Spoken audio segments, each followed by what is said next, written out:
आज बात करते हैं एक ऐसे इंसान की जिसने हमारी दुनिया को हमेशा हमेशा के लिए बदल कर रख दिया। एक ऐसा आविष्कार जो एक ही साथ जीनियस भी था और खौफनाक भी। कभी सोचा है कि दुनिया का सबसे ताकतवर, सबसे विनाशकारी हथियार आखिर बनाया किसने? ये सवाल आज भी इतने सालों बाद भी हमें सोचने पर मजबूर कर देता है ना? तो चलिए, आज इसी कहानी की परतें खोलते हैं। ये कहानी है जे रॉबर्ट ओपेनहाइमर की, वही शख्स जिन्हें दुनिया father of the atomic bomb के नाम से जानती है। अच्छा, इस बड़ी और कहें तो बदनाम भूमिका में आने से पहले ओपेनहाइमर आखिर थे कौन? चलिए थोड़ा उनके शुरुआती दिनों में चलते हैं। उनका जन्म 1904 में न्यूयॉर्क में हुआ था और ये शुरू से ही क्लियर था कि ये कोई आम इंसान नहीं है। उनका एकेडमिक सफ़र शुरू हुआ हार्वर्ड से और फिर वो यूरोप चले गए, जहां उन्होंने मैक्स बॉर्न जैसे उस जमाने के सबसे बड़े वैज्ञानिकों के अंडर पढ़ाई की। बहुत जल्दी ही वो खुद फिजिक्स की दुनिया का एक बड़ा नाम बन गए। और यहीं से उनकी जिंदगी में एक ऐसा मोड़ आता है जो ना सिर्फ उनकी बल्कि पूरी दुनिया की किस्मत बदलने वाला था। एक टॉप सीक्रेट मिशन। ये बात है दूसरे विश्व युद्ध के दौरान की। अमेरिका ने एक बेहद खुफिया मिशन शुरू किया जिसका नाम था मैनहट्टन प्रोजेक्ट। मकसद सिर्फ एक था, नाजी जर्मनी से पहले हर हाल में पहला न्यूक्लियर वेपन तैयार करना। ये वक्त के खिलाफ एक दौड़ थी जिसमें दांव पर पूरी इंसानियत लगी थी। और सोचिए, इतने बड़े, इतने अहम प्रोजेक्ट को लीड करने के लिए किसे चुना गया? जी हां, ओपेनहाइमर को। न्यू मैक्सिको के वीरान रेगिस्तान में उन्होंने उस दौर के सबसे तेज दिमागों को इकट्ठा किया। एक ही टीम, एक ही मकसद, एटम बॉम्ब बनाना। सालों की दिन रात की मेहनत, और फिर वो पल आया।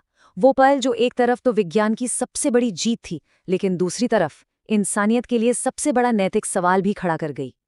तारीख थी जुलाई 1945। जगह लॉस एलामोस। नाम था ट्रिनिटी टेस्ट। उस दिन दुनिया ने पहली बार देखा कि जब इंसान सूरज की ताकत को जमीन पर उतार दे तो क्या होता है। उस आग के गोले को, उस विनाशकारी शक्ति को देखकर ओपेनहाइमर के मुंह से भगवत गीता के शब्द निकले, अब मैं मृत्यु बन गया हूं, संसारों का संहारक। ये एक ऐसा पल था जब उनकी सबसे बड़ी कामयाबी ही उनका सबसे बड़ा बोझ बन गई थी। बम बन चुका था और उसका इस्तेमाल भी हुआ हिरोशिमा और नागासाकी पर, जिसके नतीजे हम सब जानते हैं। पर उस इंसान का क्या हुआ जिसने इसे बनाया था? युद्ध के बाद ओपेनहाइमर की जिंदगी कैसी रही? जापान में जो तबाही हुई उसने ओपेनहाइमर को अंदर तक झकझोर कर रख दिया। उनका पूरा नजरिया ही बदल गया। इसके बाद उन्होंने अपनी बाकी की जिंदगी इसी कोशिश में लगा दी कि न्यूक्लियर हथियारों का फैलाव रुके। यहाँ तक कि उन्होंने और भी ज्यादा खतरनाक हाइड्रोजन बम बनाने का पुरजोर विरोध किया। और यहीं उनकी जिंदगी एक अजीब पहेली बन गई।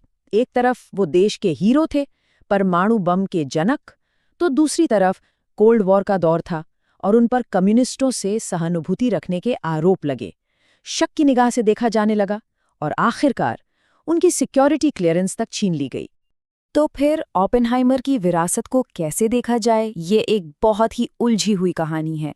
एक ऐसी कहानी जो हमें प्रेरणा भी देती है और एक बहुत बड़ी चेतावनी भी। देखिए, साइंस की दुनिया में उनका योगदान जबरदस्त था। उन्होंने मॉडर्न फिजिक्स को एक नई दिशा दी। इसके लिए उन्हें 1963 में एनरिको फर्मी अवार्ड से भी नवाजा गया।